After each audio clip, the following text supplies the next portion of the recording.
So hello guys welcome to my channel है। So तपाईँहरूलाई आज म टिभिएस राइडरको जुन इन्जिनको प्रब्लम थियो, इन्जिनको नोइज थियो होइन, त्यो सम्बन्धी जानकारी दिँदैछु।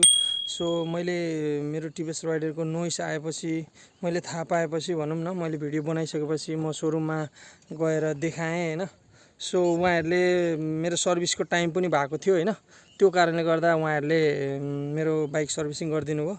अनि सर्भिसिङ गरे पछाडि मलाई उहाँहरूले जुन यो इन्जिनभित्र खोलेर हेर्नुभयो होइन, खोलेर हेरेपछि त्यहाँ एउटा नट हुँदो रहेछ दुईतिर होइन। त्यो दुईवटा नट चाहिँ तपाईँहरूलाई टाइट गरिदिनु भएपछि साउन्ड धेरै हदसम्म धेरै कम भएको छ होइन। सो अरू केही समस्या थिएन गाइज, त्यति मात्र समस्या थियो। सो हल्का मलाई अलिक डर लागेको फिल पनि भइरहेको थियो, किनभने अब इन्जिन हो, इन्जिन जस्तो कुरो होइन, बिग्रियो भने त तनाव हुन्छ भनेर चाहिँ मलाई थोरै टेन्सन भइरहेको थियो। बट उनीहरूले जस राम्रो गरिदिनु भयो उहाँहरूले होइन। सो लेट्स गो, तपाईँहरूलाई पनि सुनाउँछु म नोइस होइन। सो तपाईँहरूलाई पनि देखाउँछु गाइज है। मैले आफ्टर सर्भिस है, मैले सर्भिस गराइसके पछाडि चाहिँ साउन्ड अहिले राम्रो साउन्ड, एकदम राम्रो साउन्ड आएको जस्तो तपाईँहरूले सुन्न सक्नुहुन्छ होला।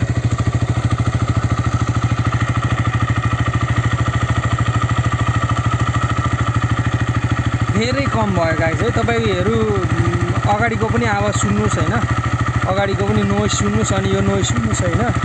सो धेरै कम भयो धेरै।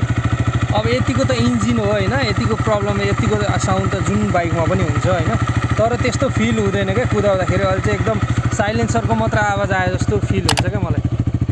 अहिले चाहिँ एकदम साइलेन्सरको आवाज आए जस्तो फिल हुन्छ होइन।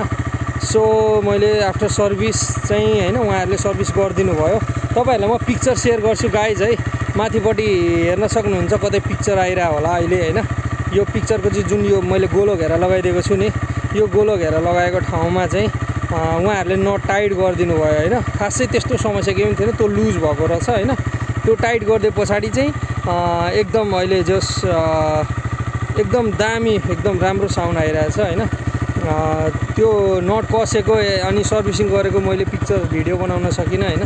त्यसको लागि अब के भन्नु, सरी है, किनभने उहाँहरूले भिडियो बनाउन मिल्दैन भनेर यताउता भन्नुभयो होइन।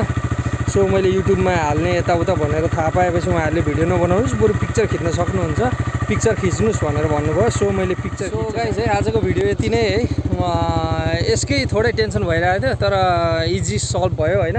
उहाँहरूले त्यो भित्रको नट पनि टाइट गरिदिए पछाडि यो खासै साउन्ड नराम्रो साउन्ड आएको छैन होइन, एकदम राम्रो अहिले नयाँ जस्तै फिल भइरहेको छ। च्यानलमा नयाँ हुनुहुन्छ भने प्लिज सब्सक्राइब गर्न नबिर्सिनु होला होइन, किनभने तपाईँहरूको एउटा सब्सक्राइबले मलाई मोटिभेसन दिन्छ। सो लाइक पनि गर्नु होला, कमेन्ट पनि गर्नु होला। Thank you so much guys, take care, bye by.